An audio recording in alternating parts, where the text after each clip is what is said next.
Yo, what's up, YouTubers? So I've been made aware of several things throughout my witnessing, and one of the things is okay. So there's like gaslighting and stuff like that. So drop the N word with a hard R, and see how black folk act, right? So that's like a trigger word. You know, pull the trigger on a pistol that is loaded, cocked, ready to fire. And there is a immediate response, like it fires a bullet. Okay, so there is you hear words like triggered, you hear words like gaslighting and stuff like that, and then due to an ignorance over what the Mosaic law is, people read what Paul said and they have a hard time dealing with it. Okay, but when you actually start reading these things, it's very difficult to get over the fact of, like, if we just killed a deer and cleaned it, should we wash our hands before we begin to eat it? You know what I mean?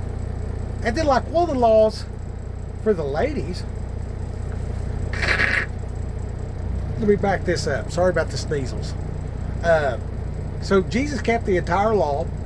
However, part of the law is during the monthly cycle, the ladies were supposed to go down by the creek or whatever and hang out off to themselves.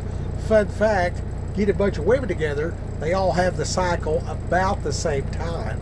So from 13 to 80 or whatever, they're all going out of the home to go down here and do woman things and pass knowledge and stuff like that. Okay? They're doing the woman thing. So now the dad is at the home raising the kids for a few days every month or cycle, whatever. Okay?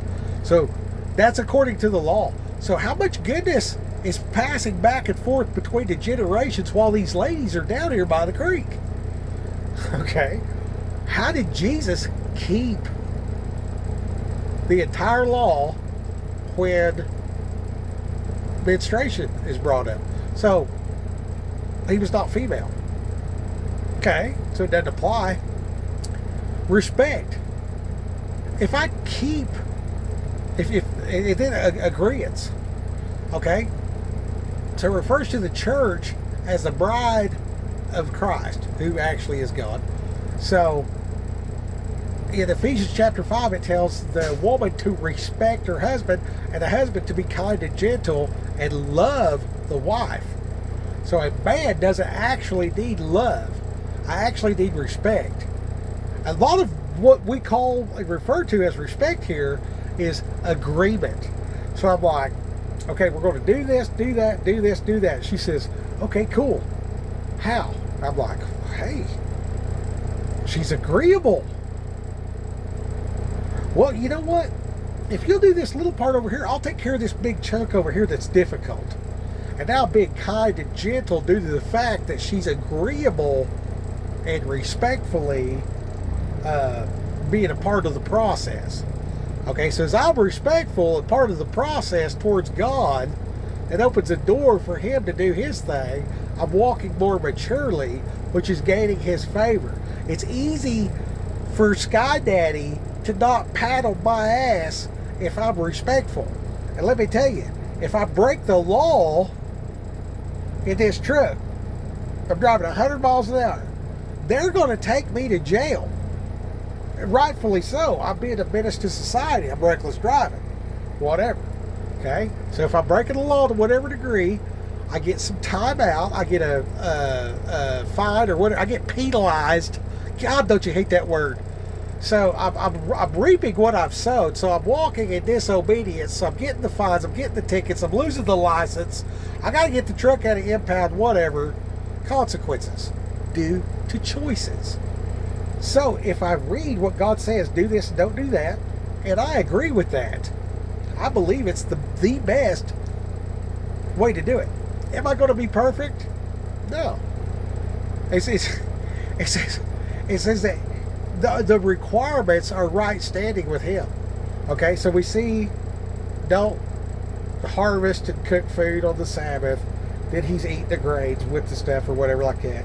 And obviously, some get real kicks in. David ate the showbread in the temple when he was on the run. All these different things. We see, for instances, where it's not wrong to do right.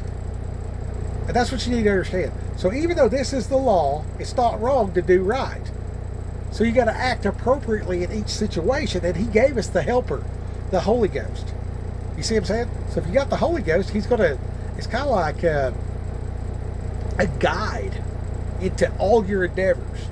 Okay? So, you need to seek that out. Maybe I need to do a video on how to get born again and receive the Holy Ghost. That's a pretty good one. I don't know how we're going to get that in 5 minutes, but I was talking with this guy. I brought up the law, and he's like, no, we're not under the law. I said, bro, you realize the law is like wash your hands after you slaughter a goat. Should I wash my hands after I slaughter a goat? He's like, yeah. And one of them about slavery. There's another trigger word, slave. The Bible condones slavery. Yeah, it says pay the guy on time. Come on, you told the dude he's going to pay him Friday at 4 o'clock. He made plans like Friday at 4 o'clock, pay the dude. And bond servant is a type of slave. So if you have a job, you're a slave according to the Bible. The Bible condoning slavery specifically, part of it is just a dude with a job. Another part's like, if we take over this land, and these people are just like, they're not going to do right. So I got to hire a guard to watch them. I ain't feeding them. They can feed themselves. So I put them to work in the field. And now the guard's got to watch them working over here as they work to feed themselves. I deserve a management fee for that process. You know what I mean? And the Bible just describes that. When it's like this, do that. Another time, the Bible talks about slavery. So I have a household with 8 kids, but I can only feed 3. So my neighbor, he's well off and he's got more land, blah, blah. I say, hey, neighbor, take my 5 kids as bond servants until they're old enough to go get to buy their own house or whatever. The law says he's supposed to take them in as his own children. You know what I'm saying? Like it's the movie Roots traumatized a whole generation. That's not what the Bible's talking. It literally speaks against the acts that you see in the movie Roots. Like, there's a difference between slavery and abuse, freaking psycho sin. That's all sin. Most of what you see in that movie was sin. And then they sat there and watched it 37 times. And the next thing you know, they think it happened to their, uncle or whatever. Maybe it did, maybe it didn't. They don't know. But they have that trauma inside of them. And they can't get over that. So now you drop the N-word in the wrong situation, and these people are ready to fight. And then the ought-nots in our government know that and pit us against each other. So, the Bible is literally the key to unlocking freedom from that. When you actually see that the Creator actually wanted us to not be that way, you'll see people like Muhammad Ali, his first name. Before it was Muhammad Ali. What was it? Cassius Clay. Okay, there's a thing on here. There's a channel called The Fat Electrician.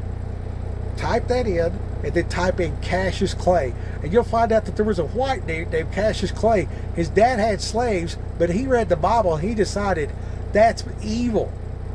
So he gave up his rights and land and property and all this kind of stuff and lived a life of extreme everything in service to free the slaves. So even when people bring up the whole, slavery deal or stuff like that, there's a lot of that, like the Marine Corps.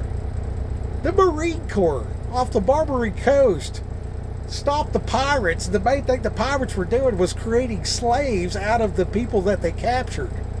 So, anyway, we're way over 5 minutes. Go get them.